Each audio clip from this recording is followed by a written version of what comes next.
કઈ રીતે જોઈ રહ્યા છે બ્રોકરેજ હાઉસીસના રિપોર્ટ આજે? ગુડ મોર્નિંગ ચાની આજે શરૂઆત આપણે સેક્ટરથી કરશું તો ખાસ કરીને ઇન્ડસ્ટ્રીયલ સેક્ટર પર જેફરીસનો રિપોર્ટ જોવા મળી રહ્યો છે. તેમને હિટાચી માટે અહીંયા બાય રેટિંગ્સ આપી રહ્યા છે. તેઓ લક્ષ્યાંક અહીંયા 25,000 પ્રતિ શેર કર્યા છે. ત્યાં બીજી તરફ તેઓ સીજી પાવર માટે હોલ્ડ રેટિંગ આપી રહ્યા છે. લક્ષ્યાંક તેમને 745 પ્રતિ શેર કર્યા છે. અહીંયા તેમનું કહેવું છે કે FY 25-27 દરમિયાન ખાસ કરીને હિટાચી એનર્જી અને સિમેન્સ એનર્જી છે તેમાં EPS છે તે લગભગ 81%થી 61%ની વચ્ચે રહી શકે છે. સાથે તેમનું પણ કહેવું છે કે હિટાચીની જે ઓર્ડર બુક જે છે તે FY 25ના સેલ્સ કરતાં લગભગ 4.6 ગણા વધતી જોવા મળી રહી છે. એટલે પોઝિટિવ બ્રોકરેજ રિપોર્ટ આપણને હિતાચી એનર્જી માટે જોવા મળી રહ્યો છે. ત્યારબાદ રિઝલ્ટ બાદ હિન્ડાલ્કો પર CLSA તરફથી આઉટ પરફોર્મ રેટિંગનો રિપોર્ટ જોવા મળી રહ્યો છે. લક્ષ્યાંક તેમને 875 પ્રતિ શેર કર્યા છે. તેમનું કહેવું છે કે ભારતમાં એલ્યુમ બિઝનેસ અહીંયા મજબૂત પ્રદર્શન દેખાડી રહ્યું છે અને ખાસ કરીને કંપનીએ ભારતમાં સેમલેટનું ક્ષમતા જે છે તે વધારવાનો અહીંયા નિર્ણય કંપનીએ લીધો છે અને કંપનીનું કેપેક્સ ભલે વધ્યું છે પરંતુ સામે કંપનીનું દેવું જે છે અહીંયા કંટ્રોલમાં જોવા મળી રહ્યું છે. આ કારણસર એક પોઝિટિવ રિપોર્ટ આપણને હિન્ડાલ્કો માટે જોવા મળી રહ્યો છે.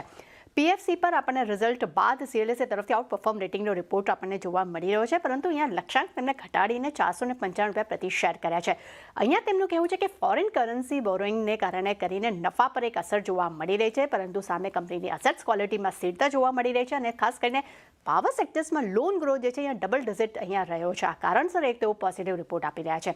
બ્રિટાનિયા પર નોમરાના રિપોર્ટ પર નજર કરશું. પોઝિટિવ રિપોર્ટ છે. લક્ષ્યાંક તેમને 7,000 પ્રતિ શેર કર્યા છે. અહીંયા તેમનું કહેવું છે કે કંપની સતત સુધારાની સાથે સ્વીટ સ્પોટમાં કામ કરતી જોવા મળી રહી છે. મજબૂત GMP અને કોસ્ટ મેનેજમેન્ટની માર્જિન એક સપોર્ટ જોવા મળી રહ્યો છે. ખાસ કરીને કંપનીનો સેલ્સ ગ્રોથ જે છે અહીંયા વોલ્યુમ જે છે અહીંયા ડબલ ડિજિટ જોવા મળી રહ્યું છે અને આવનારા સમયમાં પણ તેઓ પોઝિટિવ અપેક્ષા રાખી રહ્યા છે.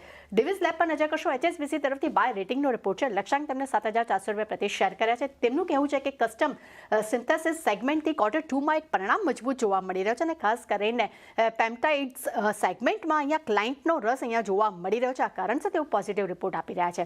લુપિન પર નજર કરશો. મોર્ગન સ્ટેનલી તરફથી ઇક્વલ વેટ રેટિંગનો રિપોર્ટ છે. લક્ષ્યાંક તેમને 2173 પ્રતિ શેર કર્યા છે. અહીંયા તેમનું કહેવું છે કે ખાસ કરીને US બિઝનેસમાં તેજી અને PLI આવકને કારણે કરીને ત્રિમાસિકમાં પરિણામ મજબૂત જોવા મળી રહ્યા છે. જેફરીસ તરફથી બાય રેટિંગનો રિપોર્ટ છે.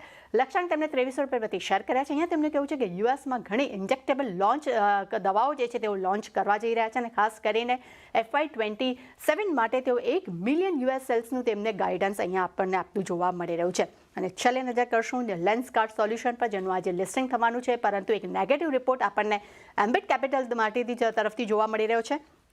તેઓ વેચવાલીની સલાહ આપી રહ્યા છે. લક્ષ્યાંક તેમને 337 પ્રતિ શેર કર્યા છે. તેમનું કહેવું છે કે 402 રૂપિયા પ્રતિ શેર ઇશ્યુ પ્રાઇઝની સામે અહીંયા 337 રૂપિયા પ્રતિ શેરને તેઓ લક્ષ્ય આપી રહ્યા છે. તેમનું સિમ્પલ કહેવું છે કે લાંબા ગાળા માટે નો ડાઉટ કંપનીનો ગ્રોથની ક્ષમતા મજબૂત જોવા મળી શકે છે પરંતુ હાલના વેલ્યુશનને જોતા તેમને તેજીની શક્યતા તેઓ અહીંયા ઓછી જોઈ રહ્યા છે. એટલે ચાની ડેફિનેટલી રિલાયન્સ કાર્ડ પર ફોકસ હશે. બીજા અન્ય બ્રોકરેજ રિપોર્ટ છે તેના પર પણ ધ્યાન રહેશે. જી, આ બધા સ્ટોક